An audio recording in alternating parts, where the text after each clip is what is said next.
It's been over 43 years since a little Boston bar called Cheers first opened its doors, and the world has never been the same. 11 seasons, 275 episodes. One of the most beloved casts ever assembled on television. But behind the laughter, the bar stools, and that unforgettable theme song, some of these stars lived through heartbreak that would shock you. 3 of them are gone forever, and at least one completely disappeared from Hollywood. Get yourself a drink, because this is the Cheers cast, then and now. Before Cheers, Ted Danson was just another unknown face in Hollywood that changed the moment he stepped behind the bar as Sam Malone in 1982. A charming, womanizing former Red Sox pitcher trying to stay sober and run an honest business. Ted was 35 years old, and he had no idea he was about to become one of the most recognizable faces on American television. What made Sam so compelling wasn't just his good looks or his humor, it was his vulnerability. A recovering alcoholic, a failed athlete, a man searching for something more. Ted brought that complexity to life so brilliantly that he won 2 Emmy Awards during the show's run, with 9 nominations total. When Cheers was nearly canceled after its disastrous first season, ranked 74th out of 77 shows, it was Ted's magnetic performance that convinced NBC to keep going. After Cheers ended in 1993, many assumed his best days were behind him. They were wrong. Ted went on to star in Becker, Damages, and delivered one of the funniest performances in modern television history as Michael in The Good Place. Today, at 78 years old, Ted Danson is still working, still thriving, and still one of TV's most respected actors. True talent never expires. When Kelsey Grammer first appeared on Cheers in 1984 as the pompous psychiatrist Dr. Fraser Crane, he was only supposed to stay for a few episodes. He was 29 years old, relatively unknown, and playing second fiddle to the main cast. But the producers quickly realized they had something extraordinary on their hands, and Fraser became a series regular. What the audience didn't know was that behind Kelsey's polished performance was a man carrying enormous personal pain. He lost his father to murder, his sister was killed, 2 half-siblings died in a scuba diving accident. He battled substance addiction for years and entered rehabilitation multiple times. Yet through all of it, he never stopped working. After Cheers ended, Kelsey launched the Frasier spin-off, which ran for 11 seasons and won 37 Emmy Awards, with Kelsey personally winning 4 of them. In 2023, the Frasier reboot returned to television, proving that some characters are simply timeless. Today, at 71 years old, Kelsey Grammer has achieved something almost no actor in history can claim, playing the same beloved character across 4 decades of television. She was 33 years old, sharp as a razor, and absolutely electric on screen. Shelley Long's Diane Chambers, the pretentious, neurotic, romantically stranded waitress, was the perfect foil to Sam Malone, and their will they want they tension became one of the most iconic relationships in sitcom history. Shelley won an Emmy in 1983 and a Golden Globe in 1985 for the role. And then she walked away. At the height of Cheers' success, after 5 seasons, Shelley made the decision to leave and pursue a film career. The producers were furious. The fans were devastated. And Hollywood, with very few exceptions, never gave her the blockbuster roles she was hoping for. Many have called it one of the biggest career gambles in television history. Shelley herself has spoken about the difficulty of that period, but she returned for the Cheers finale in 1993, giving fans the closure they needed, and later introduced herself to a new generation through Modern Family. Today, at 76 years old, Shelley Long has largely stepped away from the spotlight. But for anyone who watched those early Cheers seasons, she was simply irreplaceable. If you ever needed proof that dynamite comes in small packages, look no further than Rhea Perlman. At 34 years old when Cheers began, she played Carla Tortelli, the sharp-tongued, brutally honest waitress who could destroy you with a single sentence and fiercely protect you with the next. Carla was chaos personified, and Rhea made every second of it feel completely real. The Emmy voters agreed. Rhea was nominated 10 times and won 4 times, one of the most decorated performances in the history of the show. Her constant battles with Diane, her complicated love life, and her unwavering loyalty to Sam made Carla one of the most memorable characters of that entire era of television. During Cheers' entire run, Rhea was married to actor Danny DeVito. They had a wedding in 1982, the same year the show premiered. After 35 years together, they separated in 2017, a split that genuinely saddened longtime fans. Today, at 78 years old, Rhea Perlman continues to work occasionally in Hollywood and remains a beloved figure in American comedy. He was just 23 years old when he walked onto the Cheers set in 1985, a wide-eyed kid from Midland, Texas, playing a wide-eyed kid from Hanover, Indiana.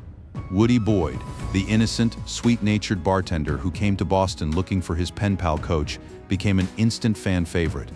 He wasn't trying to be funny. He just was. Woody Harrelson won an Emmy for Best Supporting Actor in 1989, and it was richly deserved. But what happened after Cheers is the part of the story nobody could have predicted. Woody became a full-blown Hollywood movie star, Natural-Born Killers, The People vs. Larry Flynt, No Country for Old Men, 3 Academy Award nominations, a man who went from playing the most innocent character on television to some of the most intense and complex roles in modern cinema. Today, at 64 years old, Woody Harrelson is also known for his passionate environmental activism and his commitment to a raw vegan lifestyle. From sweet Woody Boyd to one of Hollywood's most respected dramatic actors, it is one of the most remarkable transformations in the history of this industry. Here is a piece of TV history that most people don't know. Cliff Clavin, the know-it-all mailman, the bar's unofficial encyclopedia. The man with a fact for every occasion was never supposed to exist. When John Ratzenberger came in to audition, he asked the producers if they needed a character who was a know-it-all. They didn't. So John invented one on the spot. The producers loved it, and Cliff Clavin was born. John appeared in all 275 episodes of Cheers, a feat matched only by Ted Danson and Rhea Perlman. His friendship with Norm Peterson became one of the most beloved relationships in the show, and his hilariously awkward dynamic with his mother gave the series some of its funniest moments. After Cheers ended, John found an unlikely second career, becoming Pixar's unofficial good luck charm. He voiced a character in each of Pixar's first 22 films, from Toy Story in 1995 all the way through Onward in 2020. Ham the Piggy Bank, The Underminer, Mac the Truck, a different voice, a different character in every single Pixar universe. Today, at 78 years old, John Ratzenberger is still active, still grateful, and proof that sometimes the best roles are the ones you create yourself. She arrived on Cheers in 1986 as the icy, intensely intelligent psychiatrist Dr. Lilith Sternin, Frasier's future wife, and the woman whose coldness could silence an entire room. Bebe Neuwirth was 27 years old, and she played Lilith with such precise, deadpan brilliance that she won 2 Emmy Awards for the role. What many fans don't realize is that Bebe Neuwirth was simultaneously building one of the most extraordinary careers in Broadway history. After Cheers ended, she won Tony Awards for Chicago and Cabaret, 2 of the most demanding roles in American musical theater. She later reprised Lilith in the Frasier spin-off, voiced characters in animated series, and continued performing on stage well into her 60s. Today, at 67 years old, Bebe Neuwirth remains one of the most versatile and accomplished performers of her generation, a true artist who mastered TV, film, and theater simultaneously. Before we talk about what happened after Cheers, we must pause to remember a man who never got to see how the story ended. Nicholas Colasanto played Coach, the warm, wonderfully absent-minded former baseball coach who became the heart and soul of the bar's early seasons. The coach was gentle, confused, and endlessly lovable, and audiences adored him. What viewers watching at home didn't know was that Nicholas Colasanto was seriously ill throughout much of the show's early run. He was battling heart disease, and the physical toll was visible to those closest to him on set. He passed away on February 12, 1985, at the age of 61, during the show's 3rd season. The cast and crew were devastated. In tribute, a photograph of Geronimo, which Colasanto had kept in his dressing room as a personal good luck charm, was hung on the wall of the Cheers set, in the spot near where Coach used to stand. It remained there for the rest of the show's 11 seasons. And in the very final scene of the series finale, Ted Danson quietly straightened that photograph one last time, before walking off the set forever. The coach was never really gone. He was watching over the bar until the very last episode. Just the sound of that word shouted by an entire bar full of people became one of the most iconic moments in television history. George Wendt was 34 years old when he first settled onto that bar stool as Norm Peterson, the ordinary accountant with an extraordinary love of beer, a mysteriously invisible wife named Vera, and a wit that could disarm anyone. George earned 6 Emmy nominations for the role, and every single one was deserved. Norm wasn't flashy, he wasn't dramatic, he was just real, the kind of guy every viewer felt they knew personally. His friendship with Cliff Clavin, his resigned acceptance of life's disappointments, and his perfectly timed one-liners made him the beating pulse of the entire show. After Cheers ended, George continued working in films and television, though nothing would ever match the magic of Norm Peterson. He had been married to his wife Bernadette since 1978, and together they had 3 children, a stable, happy personal life that stood in quiet contrast to Norm's fictional marital chaos. And then, on May 20th, 2025, George passed away at his home in California. He was 76 years old.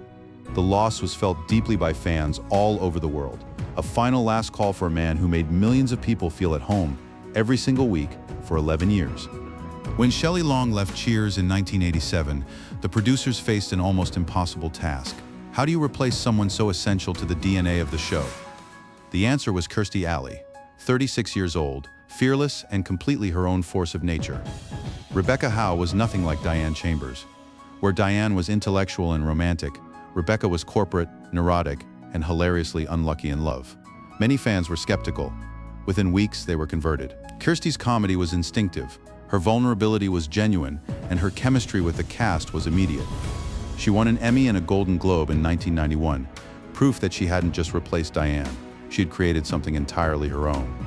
After Cheers, Kirstie became one of Hollywood's most recognizable personalities through the Look Who's Talking films, Veronica's Closet, Dancing with the Stars, and a public personality that was bold, funny, and utterly unfiltered. She was never afraid to speak her truth, even when the world wasn't ready to hear it. On December 5, 2022, Kirstie Alley passed away at the age of 71 after a brief battle with cancer. The announcement came suddenly, and the grief was immediate. Ted Danson, Rhea Perlman, Kelsey Grammer, her friends, her family, her bar, all paid tribute to a woman who had made them laugh, made them feel, and made Cheers whole again after they thought it couldn't be. She left behind 2 children, a legacy of unforgettable performances, and a bar stool that will never quite be filled again. Rest in peace, Kirstie.